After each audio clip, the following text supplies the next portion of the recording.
Attention all citizens, this is a critical emergency broadcast brought to you by Steel Leaf Emergency Services.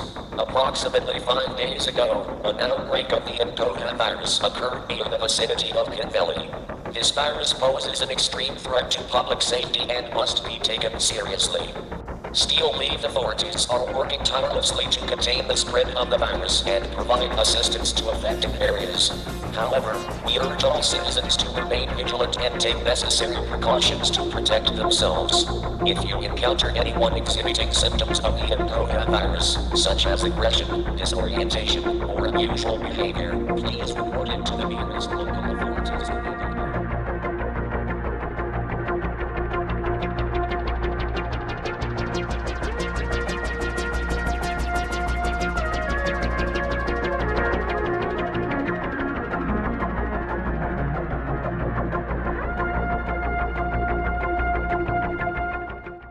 Man, how did we even get here? Welcome back to the channel. As you know, GoreBox is a game where you, the player, can do anything you want, like turning a Gordle into a frickin' spaghetti. You, the player, are not just a participant, but a literal god. And today I'm going to explain the entire GoreBox lore so far. This is a video that I've been planning on making for a while. Now, after 4 months of delays, it is here. Thank you for waiting. Now, let's get into it.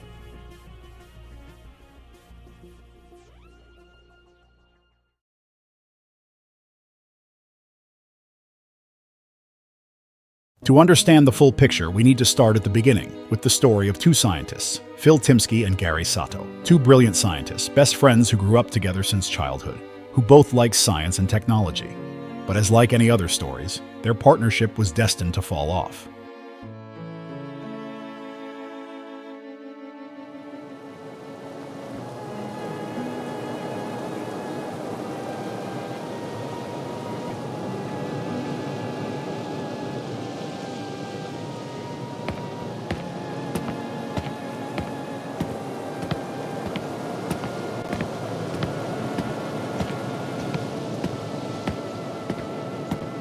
Then on, you see the strings, the invisible chains pulling them toward their own extinction.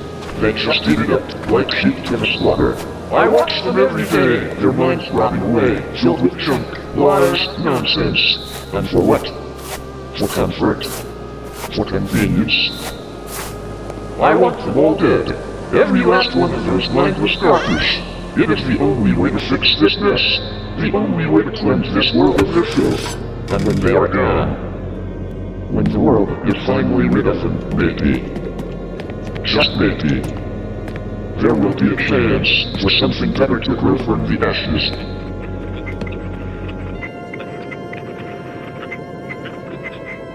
As Phil became increasingly obsessed with his projects, isolating himself from the world, Gary grew concerned. He worried that his friend's obsession was leading him down a very dangerous path. So one day, Gary decided to pay Phil a visit to check on his old friend.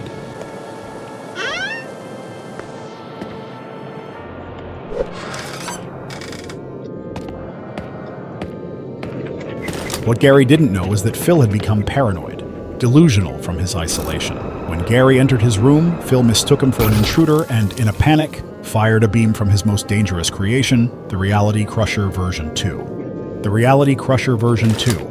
A tool with the power to manipulate reality itself, turned Gary's bones to literal steel, leaving him completely immobilized. When Phil realized what he had done, it was too late.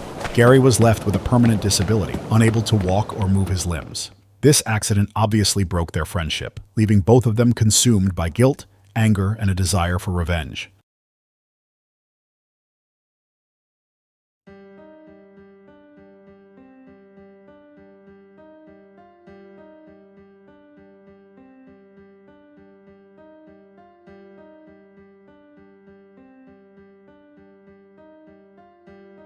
Phil Timsky and Gary Sato are scientists. However, Phil is different. He notices humanity becoming utterly dumb. They can't even do simple tasks. He was so furious at this. He isolated himself from the world. He disappeared for years. But behind it all, he was training and creating. He created the Reality Crusher version 2, a chip that turned him into a god, and a virus that can ruin humanity.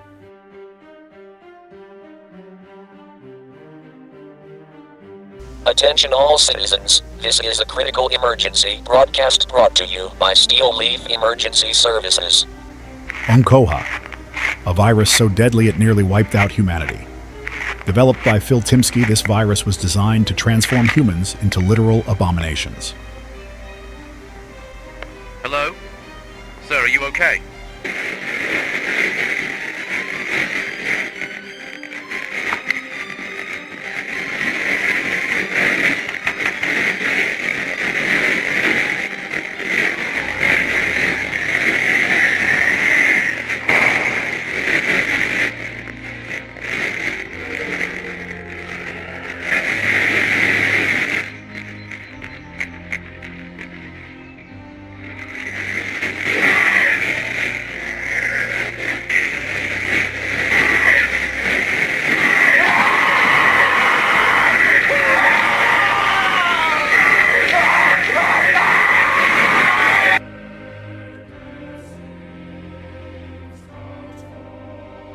The virus attacks the mind and body, starting with uncontrollable hatred and aggression. Infected individuals, if untreated, eventually die and are reborn as mutants, violent, mindless creatures with a singular goal: to kill.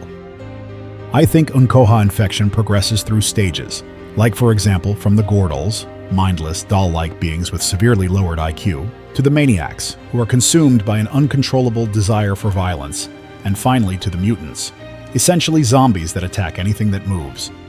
In GoreBox, there are two main factions that we know: Steel Leaf and Chaos Corp.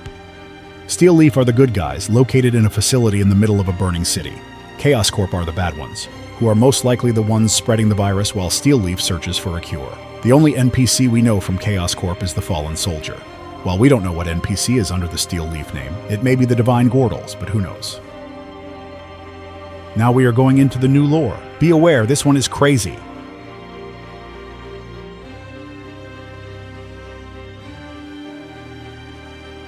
The virus nearly wiped off humanity. Phil himself had turned into a god, not just God in the world, but the universe itself. He essentially turned into Dr. Manhattan. He can create universe and destroy them. He can do anything. He feel nothing. Either it was his cause or not, the entire GoreBox universe were split apart into timelines. Timelines are essentially servers in the game, and Phil had essentially cloned himself into an uncountable amount across these timelines. And you, the player, is also a variation of Phil. So are the other players in the game. Each time you switch to server, you switch to a new timeline. Verse Curse and the Observer boss fights are also one of these Phil variations. They attack you because they see you as an intruder. And since every one of us are in timelines, we are in an infinite loop, including Verse Curse and the Observer. So that's why you can visit them anytime, because they are in different timeline as well. You and everyone else are gods.